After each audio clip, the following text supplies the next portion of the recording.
পশ্চিমবঙ্গের যে বন্যা কবলিত পরিস্থিতি তৈরি হয়েছে সেই জায়গা থেকে আমরা একটা কমিটি তৈরি করে ঠিক করেছি ওয়েস্ট বেঙ্গল জুনিয়র ডক্টরস ফ্রন্টের পক্ষ থেকে, যারা এই বন্যা কবলিত জায়গাতে মেডিকেল ক্যাম্প থেকে শুরু করে ত্রাণ শিবির থেকে শুরু করে তাদের সাহায্যে যা যা প্রয়োজনীয় পদক্ষেপ নেওয়া দরকার West Bengal junior doctors front আগামীকাল থেকে এই কথা সাধারণ মানুষের উদ্দেশ্যে এই কথা বলতে চাই। আমরা এসেনশিয়াল সার্ভিস পরিষেবা শনিবার থেকে জুনিয়র ডাক্তারদের পক্ষ থেকে আমরা শুরু করছি। ঠিক সেরকমই তথ্যহীন ভাষায় আমি জানিয়ে দিতে চাই রাজ্য প্রশাসনকে, তারা যেন এটা কোনোভাবেই ভেবে না নেয় যে আন্দোলন একটা জায়গায় তারা মিটিয়ে নিতে চাইছে। বারবার বলতে চাইছি, দ্বিতীয় অভয়া যাতে কলেজের মুখে না ঘটে তার দাবিতে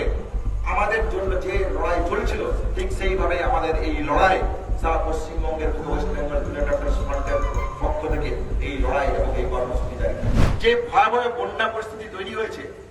আমরা চিকিৎসক হিসেবে এই মানবিক জায়গাটাকে কখনোই এড়িয়ে যেতে পারি না। আমরা মনে করি যখন মানুষ একজন চিকিৎসক তার কর্তব্যের জায়গা থেকে মনে করে সে তার কর্তব্যের জায়গা কোনোভাবে এড়িয়ে যেতে পারে না। যখন বিভিন্ন মানুষ বিভিন্ন জায়গা থেকে আহত হয়,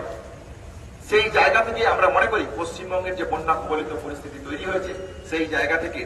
আমরা একটা কমিটি তৈরি করে ঠিক করেছি ওয়েস্ট বেঙ্গল জুনিয়র ডক্টরস ফ্রন্টের পক্ষ থেকে, যারা এই বন্যা কবলিত জায়গাতে মেডিকেল ক্যাম্প থেকে শুরু করে ত্রাণ শিবির থেকে শুরু করে তাদের সাহায্যে যা যা প্রয়োজনীয় পদক্ষেপ নেওয়া দরকার West Bengal junior doctors front আগামীকাল থেকে এই কর্মসূচি।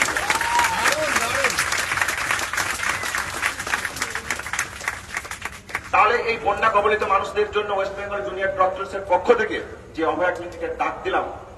সেই অভয়া ক্লিনিক আমরা শুরু করছি। এর পাশাপাশি কলেজের বুকে যে অচলাবস্থা চলছিল, আমরা মনে করি এই ডাইরেক্টিভ পাওয়ার পর এবং আমাদের দাবি দাবার একটা অংশ এবং ন্যায় বিচারের দাবিতে আমাদের যে আন্দোলন চলছে সেই জায়গা থেকে সিজি অভিযান যেমন হচ্ছে, সেই জায়গা থেকে আমরা পরিষ্কার সাধারণ মানুষের উদ্দেশ্যে কথা বলতে চাই। আমরা এসেনশিয়াল সার্ভিস পরিষেবা শনিবার থেকে জুনিয়র ডাক্তারদের পক্ষ থেকে আমরা শুরু করছি।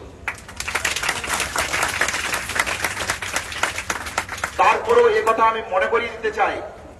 রাজ্য প্রশাসন থেকে শুরু করে সিবিআইয়ের যে তদন্তের গতি প্রকৃতি সেই জায়গা থেকে আমরা মনে করি আমাদের সুরক্ষা যতক্ষণ না সুনিশ্চিত হচ্ছে, এই অবস্থান মঞ্চ যেমন কাল সিজিও কমপ্লেক্স অভিযানের মধ্য দিয়ে আমরা শেষ করছি, ঠিক সেরকমই তথ্যহীন ভাষায় আমি জানিয়ে দিতে চাই রাজ্য প্রশাসনকে, তারা যেন এটা কোনোভাবেই ভেবে না নেয় যে আন্দোলন একটা জায়গায় তারা মিটিয়ে নিতে চাইছে। বারবার বলতে চাইছি, দ্বিতীয় অভয়া যাতে কলেজের মুখে না ঘটে তার দাবিতে আমাদের জন্য যে লড়াই চলছিল ঠিক সেইভাবে আমাদের এই লড়াই সারা পশ্চিমবঙ্গের ওয়েস্ট বেঙ্গল জুনিয়র ডক্টরস ফ্রন্টের পক্ষ থেকে এই লড়াই এবং এই কর্মসূচি জারি থাকে।